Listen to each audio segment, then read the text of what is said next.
السلام علیکم ورحمۃ اللہ وبرکاتہ. کیا حال ہے آپ لوگ؟ الحمدللہ.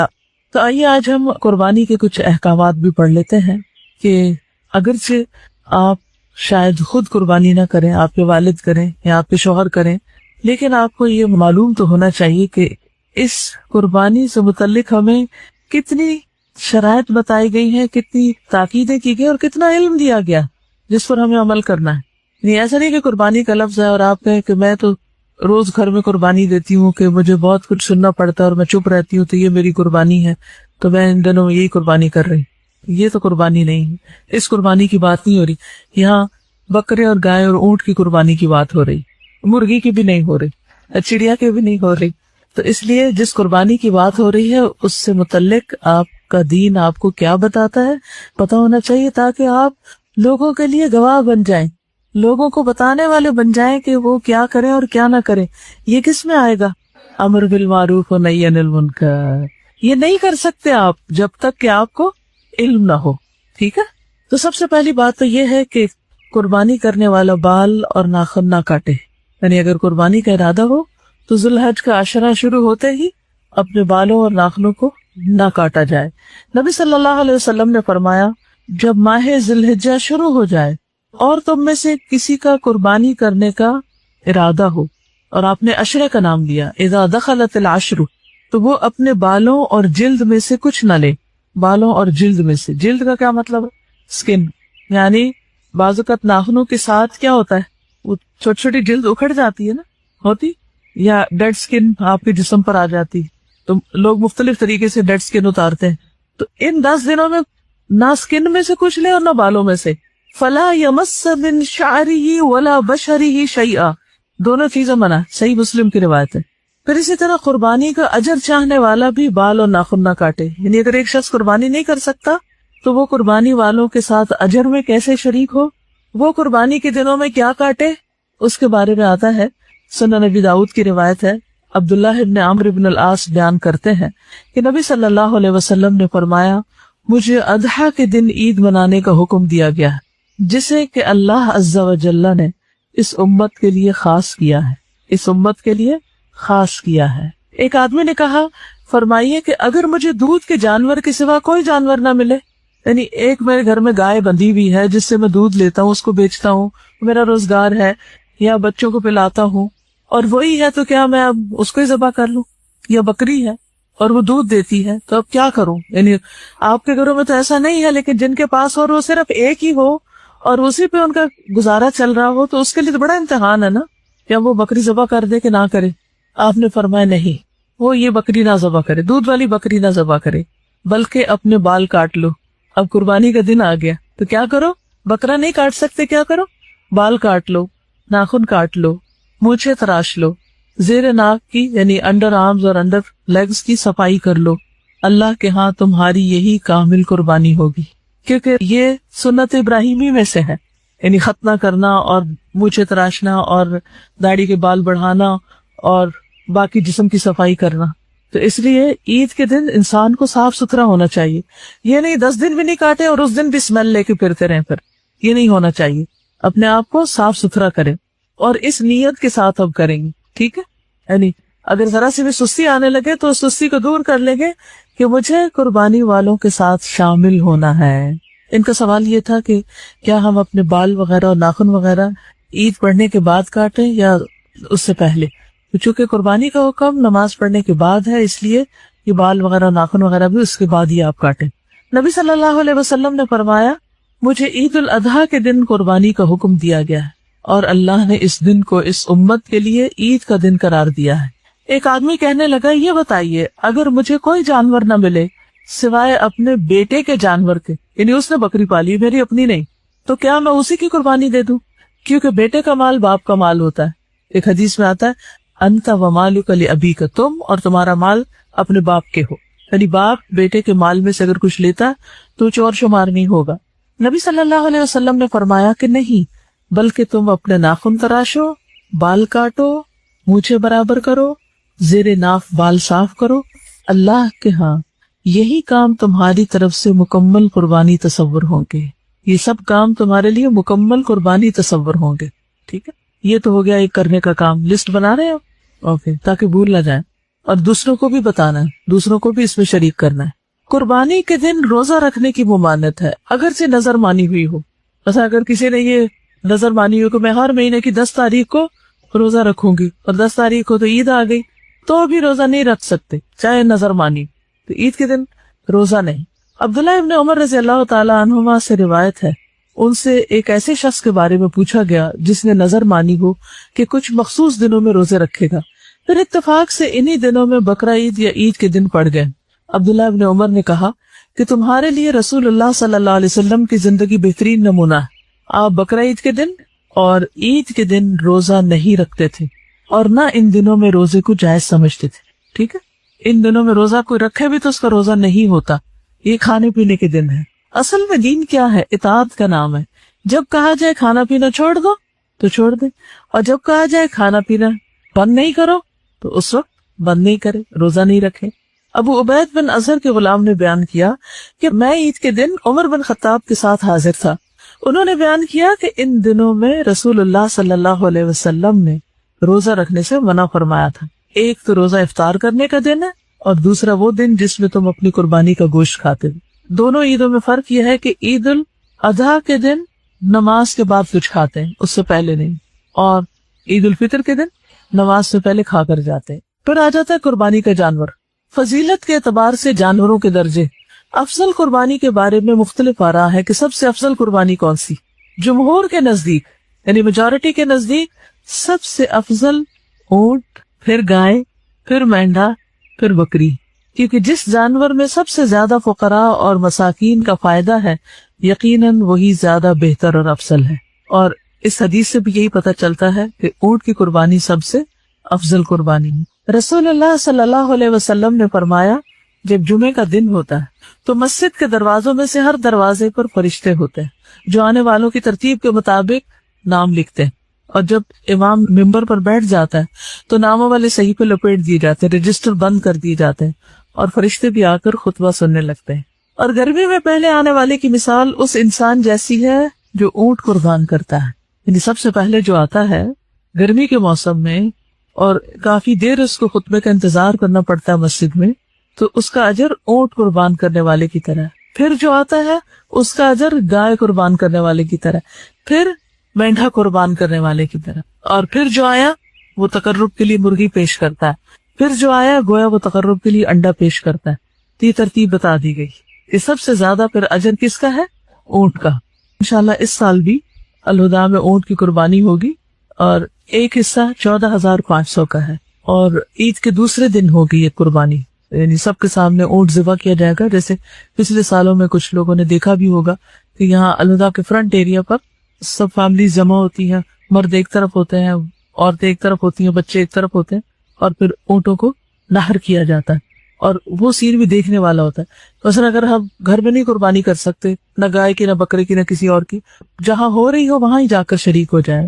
اور اس کے بعد یہ ہے کہ سب مل کر یہاں پر کھانا وانا کھاتے ہیں، تو ہو سکے تو آپ اپنی فیملی کے ساتھ چکر لگا سکتے ہیں، کیونکہ رشتہ داروں کو بھی ملتے جلتے رہتے ہیں، لیکن دین کے دوستوں کو عید کے دن یا خوشیوں کے دن ہم عام طور پر بھول جاتے ہیں۔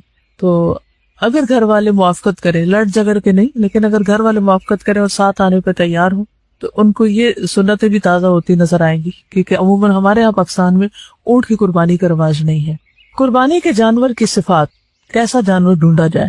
سب سے پہلے تو یہ ہے کہ خریدار سمجھدار ہو، سمجھدار خریدار کا انتخاب کیا جائے، ایسے کسی کو بھی پیسے پکڑا کے سبزی لینے نہ بھیج دے۔ عام دنوں میں بھی ہم کس کو بھیجتے ہیں کچھ خریدنے کے لیے؟ جس کو کوئی عقل سمجھ ہو۔ عروہ بن جعد البارقی رضی اللہ عنہ سے روایت ہے کہ نبی صلی اللہ علیہ وسلم نے انہیں 1 دینار دیا کہ اس سے قربانی کا جانور یا بکری خرید لائے۔ انہوں نے 2 بکریاں خرید لی، پھر ایک کو 1 دینار میں بیچ دیا، پھر وہ نبی صلی اللہ علیہ وسلم کے پاس 1 بکری بھی لے آئے اور دینار بھی لے آئے۔ یعنی آپ نے کیا کیا؟ 1 دینار دیا، انہوں نے جا کے 2 بکریاں خریدی، اور 1 بکری 1 دینار میں بیچ کے دینار بھی واپس لے، بکری بھی لے آئے۔ اتنا سمجھدار ہونا چاہیے خریدار۔ تو آپ نے ان کو تجارت میں برکت کی دعا دی، چنانچہ ان کا حال ایسا ہو گیا کہ وہ مٹی بھی خریدتے تو اس میں نفع ہوتا، نہیں آپ نے خوش ہو کر دعا دی ان کو کہ اللہ تمہارے رزق میں، تمہارے مال میں برکت دے۔ پھر اسی طرح اس کا رنگ کیسا ہو، اس کا رنگ تو کوئی بھی ہو سکتا ہے، لیکن رسول اللہ صلی اللہ علیہ وسلم ایسا مینڈھا قربان کیا کرتے تھے جو سینگوں والا، نر یعنی میل، اور جو سیاہی میں دیکھتا، سیاہی میں کھاتا، سیاہی میں چلتا. سیاہی میں دیکھتا یعنی اس کی آنکھوں کے آس پاس کا حصہ کالا، سیاہی میں کھاتا یعنی اس کے منہ کا اگلا حصہ کالا، اور سیاہی میں چلتا یعنی اس کی پنڈلیاں کالی. تو ایسا بکرا یعنی قریب ترین مشابہت ہے، اگر ایسا مل جائے تو بہت اچھا ہے. دیکھیے جیسے یہ ہے حضرت عبداللہ بن عمر والا طریقہ، فرض نہیں، کوئی واجب نہیں، کچھ ایسی سنت موقدہ نہیں کہ آپ کو ضرور ایسا بکرا ڈھونڈ کے لانا ہے، لیکن ایک سنت ہے جو حضرت عبداللہ بن عمر کی ہوتی تھی. وہ کیا کرتے تھے؟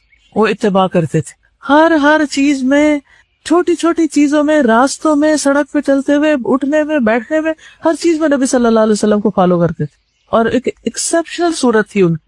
تو وہ ہوتے تو ایسا ہی خریدتے، ڈھونڈ کے لاتے ایسے. لیکن اگر ایسا نہ ملے تو پھر جو بھی ہو. ابو ہریرہ سے روایت ہے کہ رسول اللہ صلی اللہ علیہ وسلم نے فرمایا، خاکستری یعنی براؤنش رنگ کا جانور ذبح کرنا اللہ تعالیٰ کو 2 کالے رنگ کے جانور ذبح کرنے سے زیادہ محبوب ہے. یعنی پورا کالا بکرا جو ہم عام طور پر صدقے میں دیتے ہیں، اگر 2 بھی دیے جائیں اس کے مقابلے میں 1 براؤن زیادہ افضل ہے. یہ پتہ نہیں کہاں سے کالے بکرے کے صدقے کا رواج پڑا تھا. سمجھ آئی بات؟ یعنی ایک طرف 2 کالے بکرے اور ایک طرف 1 براؤن بکرا، زیادہ ثواب کس میں؟ براؤن میں. ٹھیک، تو اس لیے اگر کبھی صدقے کا بکرا بھی دینا تو اس میں کالا رنگ نہ ڈھونڈے. ہاں، کالا رنگ صرف اس حد تک کہ جو منہ کے آگے ہو اور آنکھوں اور پاؤں کے، بس. پھر یہ کہ 2 دانت والا ہو، 2 دانتا. رسول اللہ صلی اللہ علیہ وسلم نے فرمایا صرف 2 دانتا جانور ہی ذبح کرو، سوائے اس کے کہ تمہارے لیے بہت مشکل ہو جائے تو بھیڑ کا جزا کو قربان کر سکتے ہو، یعنی بھیڑ کا بچہ قربان کر سکتے ہو، سائز درمیانہ ہو. یونس بن میسرہ بن حلبس نے کہا، میں اللہ کے رسول صلی اللہ علیہ وسلم کے صحابی ابو سعید الزرقی کے ساتھ قربانی کے جانور خریدنے کے لیے گیا. یونس بن میسرہ بیان کرتے ہیں کہ ابو سعید نے ایک ایسے مینڈے کی طرف اشارہ کیا جس کے کانوں اور گلے کا کچھ حصہ سیاہ تھا. وہ جسمانی طور پر نہ زیادہ اونچا تھا نہ پست تھا. انہوں نے فرمایا میرے لیے یہ خرید لو. گویا انہوں نے اسے رسول اللہ صلی اللہ علیہ وسلم کے مینڈے کے مشابہ قرار دیا کہ اس سے قریب تر ہے. یعنی اگر تینوں چیزیں نہ بھی ہو کالی تو 1 ہو جائے، 2 ہو جائے اور 3 ہو جائے تو بہت اچھا ہے. اور اسی طرح یہ کہ بہت اونچے بڑے کی تلاش بھی ضروری نہیں ہے، درمیانے سائز کا بھی کافی. ابو ہریرہ رضی اللہ عنہ سے روایت ہے کہ اللہ کے رسول صلی اللہ علیہ وسلم جب قربانی کا ارادہ فرماتے تو بڑے موٹے سینگ دار سفید اور سیاہ رنگ کے 2 خصی مینڈے خریدتے. ٹھیک ہے، یعنی خصی کرنا بکروں کو وہ ہوتا ہے جس میں وہ آگے بچے نہیں پیدا کر سکتے. ٹھیک. ابو سعید رضی اللہ عنہ بیان کرتے ہیں کہ رسول اللہ صلی اللہ علیہ وسلم ایسا مینڈا قربانی کیا کرتے تھے جو سینگوں والا اور نر غیر خصی ہوتا تھا. پھر اسی طرح جانور خریدتے وقت اچھی طرح دیکھ بھال کر لی جائے، غور سے دیکھا جائے. حضرت علی سے مروی ہے کہ جناب رسول اللہ صلی اللہ علیہ وسلم نے ہمیں حکم دیا کہ قربانی کے جانور کی آنکھ اور کان اچھی طرح دیکھ لیں. ایسے جانور کی قربانی سے منع فرمایا جس کا کان آگے یا پیچھے سے کٹا ہو، جس کو کٹ نہ لگا ہو، پھٹا ہوا نہ ہو، نہ اوپر سے اور نہ نیچے والی سائڈ سے، لٹکنے والی طرف سے، یا اس میں سوراخ نہ ہو، یا وہ پھٹ نہ گیا ہو، یعنی کہیں سے بھی کٹ وغیرہ نہ لگا ہو، یا جسم کے دیگر اعضاء کٹے ہوئے نہ ہو. ٹھیک ہے، یعنی دیکھ بھال کے جانور خریدنا چاہیے. آنکھ بھی دیکھنی چاہیے، کان بھی دیکھنے چاہیے، دانت بھی دیکھنے چاہیے. صرف رنگ اور سائز دیکھ کے نہیں لے لیں. جانور لا کر اس کی خدمت کی جائے. حضرت عائشہ کہتی ہے کہ رسول اللہ صلی اللہ علیہ وسلم بیت اللہ کی طرف ہدی بھیجتے تھے، یعنی خود تو نہیں جا سکتے تھے تو کیا کرتے، وہاں قربانی کے لیے جانور بھیج دیتے. آپ لوگ بھی بھیج سکتے ہیں. میں اپنے دونوں ہاتھوں سے ان کے ہار بٹتی تھی، وہ علامت کے طور پر ان کے ہار بٹتی تھی، یعنی ان کے گلے میں جو چیز ڈالی جاتی تھی، رسیاں بٹ کے مختلف رنگوں کی یا مختلف خاص طریقے کی بٹائی، تو وہ اپنے ہاتھ سے بناتی تھی اور گلے میں ڈالتی تھی. جابر بن عبداللہ سے ہدی پر سواری کے بارے پوچھا گیا تو انہوں نے کہا، نبی صلی اللہ علیہ وسلم سے میں نے سنا آپ فرما رہے تھے جب اس کی ضرورت محسوس ہو تو سواری ملنے تک معروف طریقے سے اس پہ سواری کر سکتے ہو. مثلاً آپ مکہ بھیج رہے ہیں جانور، آج کل تو لوگ گاڑیوں پہ سواری کرتے ہیں لیکن اس زمانے میں لوگ اونٹوں پہ سواری کرتے تھے. تو اگر اونٹ قربانی کے لیے جا رہا ہے تو اس پہ سواری نہیں کرنی چاہیے.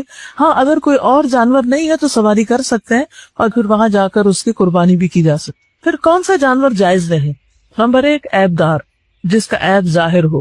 عبید بن فیروز کہتے ہیں میں نے براء بن عازب رضی اللہ عنہ سے سوال کیا، قربانی میں کون سا جانور جائز نہیں؟ تو انہوں نے کہا رسول اللہ صلی اللہ علیہ وسلم ہم میں خطبہ دینے کے لیے کھڑے ہوئے، آپ نے 4 انگلیوں سے اشارہ فرمایا کہ 4 قسم کے جانور قربانی میں جائز نہیں۔ نمبر 1 کانا، آنکھ سے بینگا یا کانا، جس کا کانا پن ظاہر ہو، آنکھ صحیح نہ ہو، جس کی ٹیڑھی آنکھ کر کے دیکھے۔ نمبر 2 بیمار، جس کی بیماری واضح ہو، بعض بکروں کو زکام لگا ہوا ہوتا ہے یا ان کا پیٹ خراب ہوتا ہے۔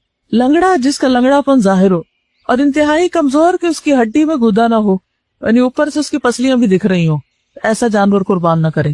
میں نے کہا مجھے ایسا جانور بھی ناپسند ہے جس کے دانت میں عیب ہو، یعنی دانت ٹوٹا ہوا ہو۔ برا کہتے ہیں جو تمہیں ناپسند ہو تو اسے تم چھوڑ دو مگر دوسروں کے لیے حرام نہ ٹھہراؤ، کیونکہ نبی صلی اللہ علیہ وسلم نے 4 چیزوں سے ہی روکا ہے۔ پھر اسی طرح ایک اور روایت میں آتا ہے نبی صلی اللہ علیہ وسلم نے سینگ یا کان کٹے ہوئے جانور کی قربانی سے منع فرمایا، یعنی سینگ نہ ٹوٹا ہوا ہو، کان نہ کٹا ہوا ہو۔ وہ جانور جس کا نصف یا اس سے زیادہ کان کٹا ہوا ہو وہ منع ہے، اگر چھوٹا موٹا کہیں ٹک ٹک لگ گیا تو کوئی بات نہیں۔ کتنے جانور قربان کیے جائیں، یعنی حاجیوں کے علاوہ، ٹھیک ہے، حاجی تو زیادہ کر سکتے ہیں۔ نبی صلی اللہ علیہ وسلم نے کتنے کیے تھے؟ 100 اونٹ، جن میں سے 63 آپ نے اپنے ہاتھ سے نہر کیے تھے۔ کل میں نے ایک ویڈیو کلپ دیکھا جس میں ایک شخص نے کئی اونٹوں کو نہر کیا، اس میں وہ اونٹوں کی پوری لائن جو تھی وہ دیوار کی طرف وہ کر کے کھڑی ہوتی، اور جو قربانی کرنے والا تھا وہ بس باری باری ایک اونٹ کو اس کے سامنے لایا جاتا، اس کو نہر کرتا، پھر اگلے کو کرتا، پھر اگلے، تو اس کو دیکھ کر وہ فوراً کرتا چلا جا رہا تھا۔ تو میں سوچ رہی تھی کہ نبی صلی اللہ علیہ وسلم کی طاقت تو اس سے بھی کہیں زیادہ تھی، تو آپ کے لیے 63 کرنا کچھ مشکل نہیں تھا۔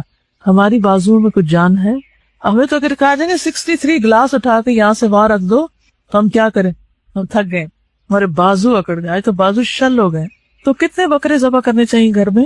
رسول اللہ صلی اللہ علیہ وسلم نے فرمایا اے لوگوں، ہر سال ہر گھر والوں پر ایک قربانی لازم ہے، ہر سال ہر گھر والوں پر ایک قربانی لازم، یہ سب کو اس میں شریک کر سکتے ہیں۔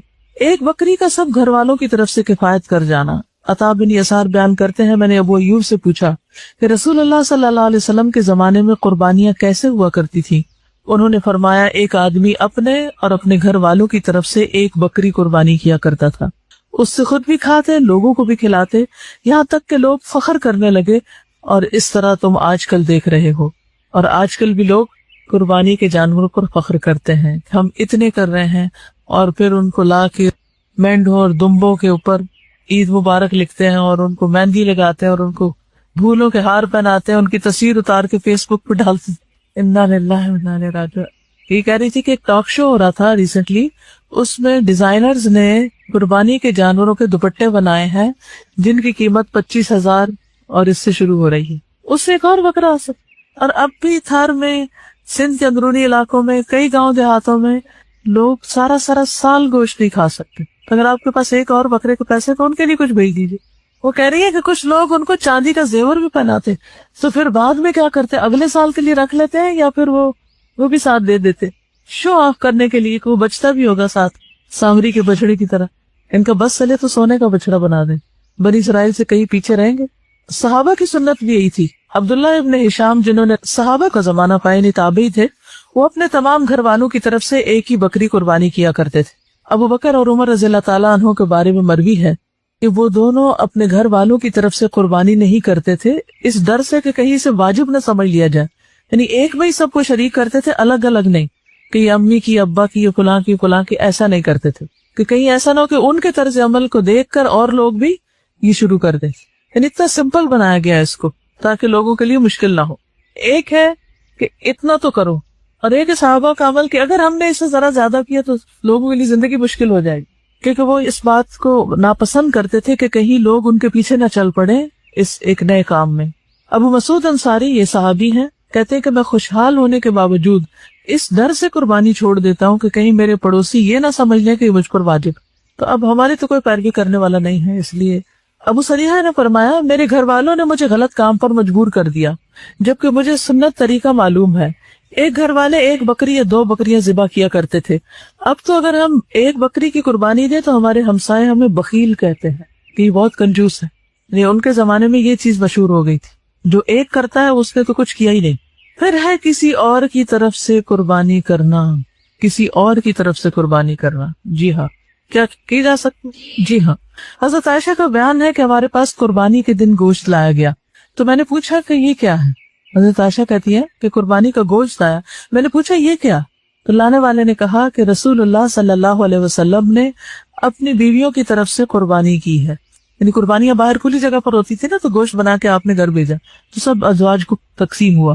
تو اس سے کیا پتہ چلتا ہے کہ شوہر بیوی کی طرف سے قربانی کر سکتا ہے، اور اگر بیوی کی طرف سے کر سکتا ہے تو کیا ماں باپ کی طرف سے کر سکتا ہے، اور پھر کیا میت کو بھی قربانی میں شریک کر سکتا ہے؟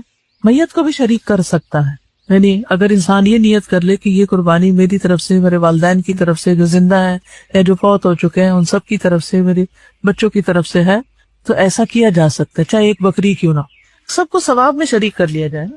جی، ابو ہریرہ رضی اللہ عنہ سے روایت ہے کہ اللہ کے رسول صلی اللہ علیہ وسلم جب قربانی کا ارادہ فرماتے تو 2 بڑے موٹے سینگ دار سفید اور سیاہ رنگ کے خصی مینڈے خریدتے، ان میں سے ایک اپنی امت کے ان افراد کی طرف سے ذبح کرتے جو اللہ کے ایک ہونے اور رسول اللہ صلی اللہ علیہ وسلم کے احکامات پہنچانے کی گواہی دیں، یعنی جو شہادتین پڑھے، اور دوسرا اپنی طرف سے اور اپنی آل کی طرف سے ذبح کرتے تھے، یعنی اپنے گھر والوں کی طرف سے، ایک اتباع کی طرف سے اور ایک آل کی طرف سے۔ تو اس سے کیا پتہ چلتا ہے کہ دوسروں کو قربانی میں شریک کیا جا سکتا ہے، لیکن جو گھر والوں کی ہے وہ گھر والوں کی ہے، آپ یہ نہیں کہہ سکتے یہ میرے گھر والوں کی طرف سے بھی اور فلاں دوست کی طرف سے، کیونکہ آپ کی سنت کیا بتا رہی، ایک بکرا آپ کیا کرتے اپنی طرف سے اپنے خاندان والوں کی طرف سے کریں، اور دوسرا امت کی طرف سے، ایک آل اور ایک امت کی طرف سے۔ اور آل اور امت میں کیا فرق ہے؟